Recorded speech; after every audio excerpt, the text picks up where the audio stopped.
अध्यात्म विश्व विज्ञान यूट्यूब चैनल पर अपने सभी मित्रों का हार्दिक स्वागत समादर करते हुए अत्यंत प्रसन्नता हो रही है। मित्रों, जिसने देखा है वो बता सकता है, जिसने जाना है वो इन्हें अनुभव करा सकता है, जिसने अनुसंधान किया है वो विश्वास से कह सकता है, जो पहुंचा हुआ है वही मंजिल का रास्ता बता सकता है। अब सुनना न सुनना और कितने प्रतिशत उन रास्तों पर चलना नहीं चलना, ये सब हम पर अवलंबित है। ये हमारी जिम्मेदारी है। सद्गुरु रास्ता दिखा सकते हैं, कोई भी किसी को रास्ता दिखा सकता है। चलना ये उसी का स्वयं का काम है। और हमको चलने में सहायता देने के लिए ये संत परंपरा, एक संत मंडली हमारे साथ चलती है।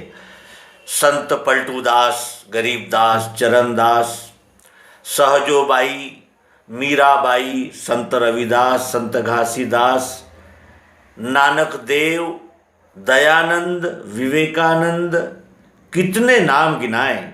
ये सब हमें उस रास्ते पर चलने के लिए सहायता करते हैं और हमारा दिशा दिग्दर्शन करते हैं। लेकिन हम उनकी बात भी नहीं मानते, हम किसी की नहीं मानते। केवल हम किताबों की बात मानते हैं, अनुभव की बात नहीं मानते।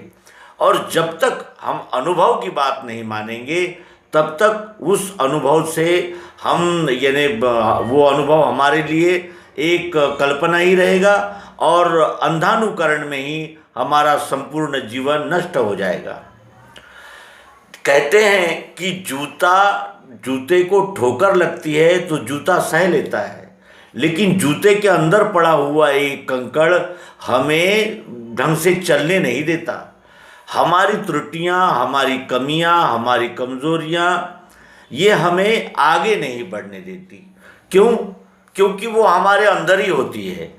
और हम कहते हैं कि ऐसा होना चाहिए, वैसा होना चाहिए, ये उचित नहीं है, वो अनुचित है, ऐसा है और वैसा है। हम दुनिया की बातें और शिकायतें करते रहते हैं, लेकिन स्वयं को दर्पण में उपस्थित नहीं करते, स्वयं का आत्मनिरीक्षण, आत्मानुसंधान नहीं करते। और जब तक हम आत्मानुसंधान, स्वयं का अनुसंधान नहीं करेंगे तब तक हमें केवल सत्य के विषय में बातें ही मिलेंगी, अनुभव नहीं मिल सकता।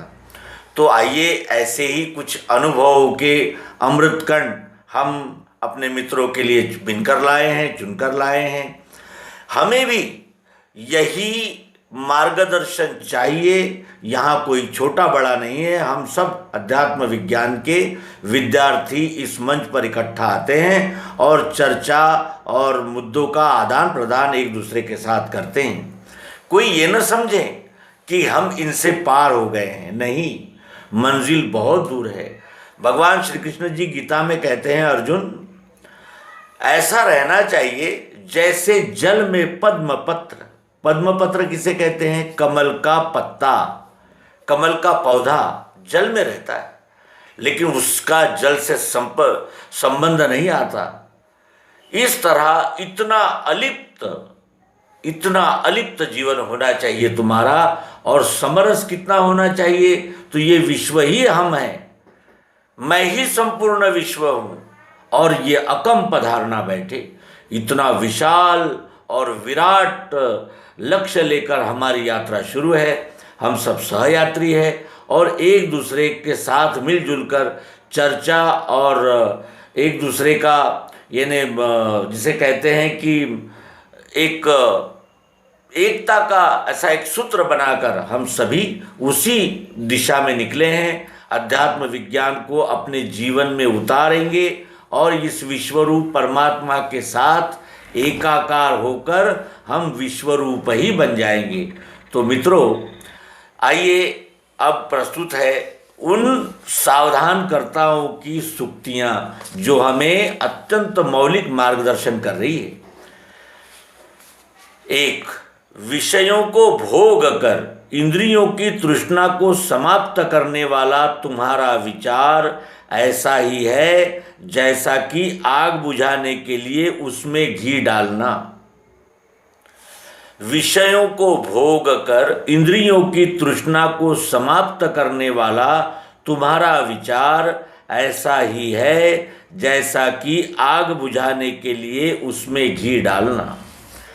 यह मानना तुम्हारा सबसे बड़ा अज्ञान है कि मैं कभी मरूंगा नहीं। यह शरीर बहुत पवित्र है और विषय भोगों में पूर्ण सुख है तथा देह ही आत्मा है। ऐसा सोचना, ऐसा मानना, ये सबसे बड़ा अज्ञान है। क्या? तो मैं कभी मरूंगा नहीं, यानी ये शरीर सदैव यानी जिसे कहते हैं चेतन ही रहेगा, ये मान लेना। और यह शरीर बहुत पवित्र है, ये शरीर बहुत पवित्र है, ऐसा मान लेना। और विषय भोगों में पूर्ण सुख है, ये भी हमारी मान्यता। और देह ही आत्मा है। इस प्रकार की ये जो हमारी अज्ञानजनिक मान्यता है, इनको हमें छोड़ना चाहिए। तुम्हारे मन में अच्छे या बुरे विचार अपने आप ही नहीं आते। तुम्हारे मन में अच्छे या बुरे विचार अपने आप ही नहीं आते। इन विचारों को तुम अपनी इच्छा से उत्पन्न करते हो, क्योंकि मन तो यंत्र के समान जड़ वस्तु है, उसका चालक आत्मा है। तुम्हारे मन में अच्छे या बुरे विचार अपने आप ही नहीं आते। इन विचारों को तुम अपनी इच्छा से उत्पन्न करते हो, क्योंकि मन तो यंत्र के समान जड़ वस्तु है, उसका चालक आत्मा है। 4. किसी के अच्छे बुरे कर्म का फल तत्काल प्राप्त होता न देखकर तुम यह मत विचारो कि इन कर्मों का फल आगे नहीं मिलेगा। कर्म फल से कोई बच नहीं सकता, क्योंकि ईश्वर सर्वज्ञ तथा न्यायकारी है। 5. संसार अर्थात प्रकृति, संसार को भोगने वाले जीव तथा संसार को बनाने वाले ईश्वर के वास्तविक स्वरूप को जानकर ही तुम्हारे समस्त दुख, भय, चिंताएं समाप्त हो सकती है, अन्य कोई उपाय नहीं है। संसार प्रकृति, संसार को भोगने वाले अर्थात जीव तथा संसार को बनाने वाले यानी विश्वरूप परमात्मा ईश्वर के वास्तविक स्वरूप को जानकर ही तुम्हारे दुख, भय, चिंताएं समाप्त हो सकती है, अन्य कोई उपाय नहीं है। 6. मानव जीवन ईश्वर प्राप्ति के लिए है। मानव जीवन ईश्वर प्राप्ति के लिए है। इस मुख्य लक्ष्य को छोड़कर अन्य किसी भी कार्य को प्राथमिकता मत दो। मानव जीवन ईश्वर प्राप्ति के लिए है। इस मुख्य लक्ष्य को छोड़कर अन्य किसी भी कार्य को प्राथमिकता मत दो, नहीं तो तुम्हारा जीवन चंदन के वन को कोयला बनाकर नष्ट करने के समान ही है।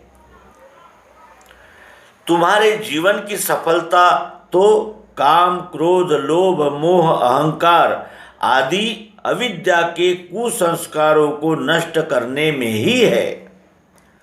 यही समस्त दुखों से छूटने का श्रेष्ठ उपाय है। 8.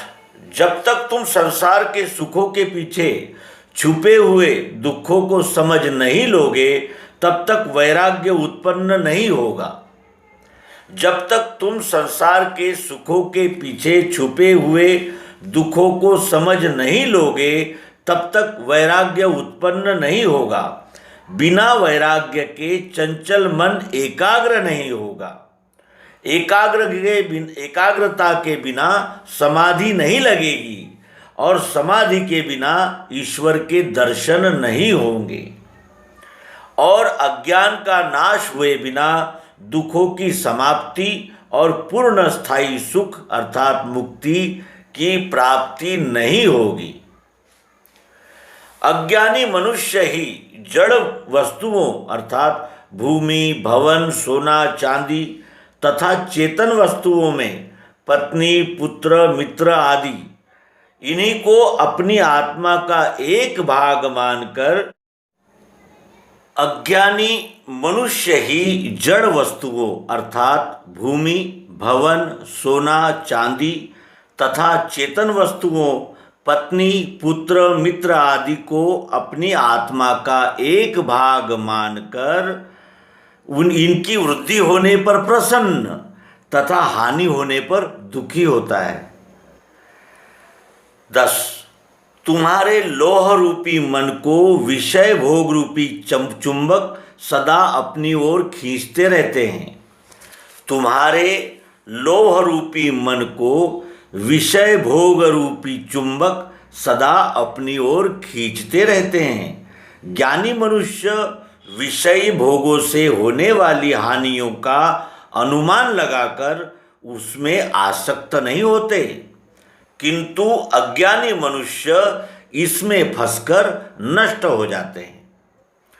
तुम्हारे लोह रूपी मन को विषय भोग रूपी चुंबक सदा अपनी ओर खींचते रहते हैं। ज्ञानी मनुष्य विषय भोगों से होने वाली हानियों का अनुमान लगाकर उसमें आसक्त नहीं होते, किंतु अज्ञानी मनुष्य इसमें फंसकर नष्ट हो जाते हैं। तो मित्रों, हमने अनमोल अमृत कण अपने हृदय में ग्रहण किए, उस पर हम मनन चिंतन करेंगे और सतत ये प्रवास है, ये प्रवाह है, जीवन एक प्रवाह है। सतत हम इन विचारों को यानी अपने दृष्टि के सामने रखकर एक आदर्श मानकर सतत प्रयत्नशील रहेंगे और हम होंगे कामयाब, एक दिन हम होंगे कामयाब। इस संकल्प के साथ सद्गुरु की चरण वंदना करते हुए इस अंक का समापन करेंगे। आइए सद्गुरु को धन्यवाद दें। अखंड मंडलाकारं व्याप्तं येन चराचरं तत्पदं दर्शितं येन तस्मै श्री गुरुवे नमः। अज्ञानान्धस्य लोकस्य ज्ञानाञ्जनशलाकया चक्षुरुन्मीलितं येन तस्मै श्री गुरुवे नमः। श्री सद्गुरु भगवान की जय, विश्वरूप परमात्मा की जय। ओम शांति शांति।